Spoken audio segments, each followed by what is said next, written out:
और दिल्ली से हमारे संवाददाता जितेंद्र भाटी जुड़ रहे हैं। जितेंद्र, बहुत दिलचस्प इनसाइड स्टोरी आप लेकर आए हैं कि किस तरह से जो आम आदमी पार्टी के चाणक्य थे उन्होंने ही आम आदमी पार्टी की राज्यसभा में समझ लीजिए पूरी पार्टी तोड़ दी। अभी क्योंकि राज्यसभा के जो चेयरमैन है उनको नोटिस दिया, उनको एक रिक्वेस्ट दी गई है आम आदमी पार्टी की तरफ से कि इनकी सदस्यता समाप्त की जाए। अभी क्या अपडेट है इन सबको लेकर और आम आदमी पार्टी इस सदमे से कैसे उबर रही है? बिल्कुल, देखिए बहुत बड़ा ये झटका जो है आम आदमी पार्टी के लिए है, क्योंकि जिस तरीके से एक तरफ राघव चड्ढा थे जो बगावत के बाद में क्योंकि आम आदमी पार्टी जानती थी वो अकेले ना तो इस्तीफा देंगे ना हार जाएंगे क्योंकि उनकी सांसदी चली जाएगी, तो 2/3 के चक्कर में जो लगे हुए थे। दूसरी तरफ केजरीवाल थे जिन्होंने फार्मूला 4 बनाया था। 4 इसलिए बनाया था कि 2/3 पूरे नहीं होंगे, तो उसमें जो चौथे नंबर पे थे वो संदीप पाठक ही थे जो कि राघव चड्ढा के 7वें बने और उनको चित कर दिया। अब आप पूछ रहे आगे क्या होगा, तो इस मामले में पार्टी यही कह रही है कि दल बदल कानून के तहत इनकी सदस्यता जानी चाहिए। पेटिशन जो है सभापति को दे दी गई है।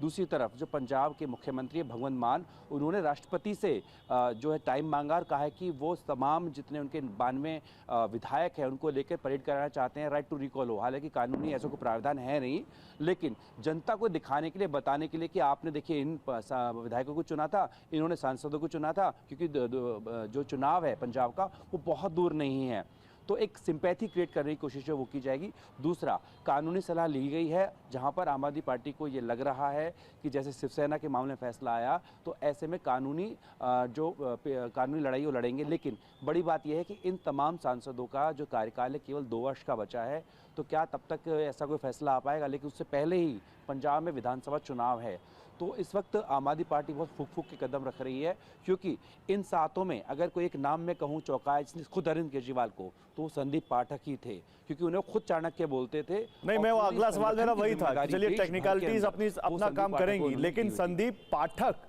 जिन पर केजरीवाल को इतना भरोसा था, संजय सिंह को भरोसा था, मनीष सिसोदिया को भरोसा था, और वो पॉलिटिशियन रहे भी नहीं है, फर्स्ट जनरेशन पॉलिटिशियन है, उससे पहले वो कहाँ बड़े बड़े इंस्टीट्यूट से दुनिया के पढ़ के आए। ऐसा संदीप पाठक के साथ क्या हुआ, ये क्या मतलब समझ नहीं आया कि अरविंद केजरीवाल को भी कच्चा दे दिया उन्होंने?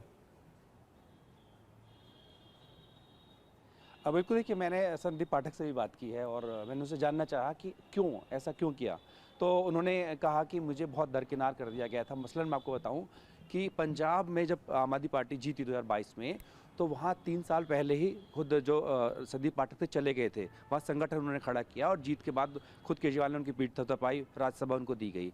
लेकिन जब दिल्ली का चुनाव आया तो उनका कहना है उन्होंने सर्वे किया था, वो सर्वे के आधार पर टिकट की डिस्ट्रीब्यूशन चाहते थे, लेकिन उन्होंने कहा कि पार्टी ने मुझे दरकिनार कर दिया और सबसे हटा के उन्हें कहाँ भेजा गया? छत्तीसगढ़, क्योंकि वो छत्तीसगढ़ के हैं, जहाँ ना पार्टी का कोई कैडर था, ना पार्टी का भविष्य में मतलब हाल फिलहाल में कोई ऐसा लग रहा था कि पार्टी कुछ बहुत बेहतर कर पाएगी, तो कह रहे कि उनको बहुत आइसोलेट कर दिया गया था, एकदम बिल्कुल सीन से हटा दिया गया था। तो उस बात को लेकर के वो आहत थे और वो कह रहे हैं कि बड़ा दिल पे पत्थर रखकर उन्होंने फैसला लिया है। लेकिन अगर आप देख रहे हैं कि राघव चड्ढा आपको बगावत के सिपाही नजर आ रहे हैं, लेकिन सबसे बड़ी अगर वहाँ पर किसी की वजह से बगावत जो कामयाब हो पाई है तो संदीप पाठक ही हैं, क्योंकि 23 तारीख तक जो है केजरीवाल से मिलते रहे और बताते रहे उनको कि मतलब यहाँ चाणक्य ने यहाँ भी चाणक्य की भूमिका निभाई, लेकिन अपनी पार्टी के खिलाफ। क्या बात है, बहुत शुक्रिया जितेंद्र आपका इन तमाम जानकारियों के लिए। आपसे फिर आगे बात करेंगे और इस बारे में और अपने दर्शकों को बताएंगे।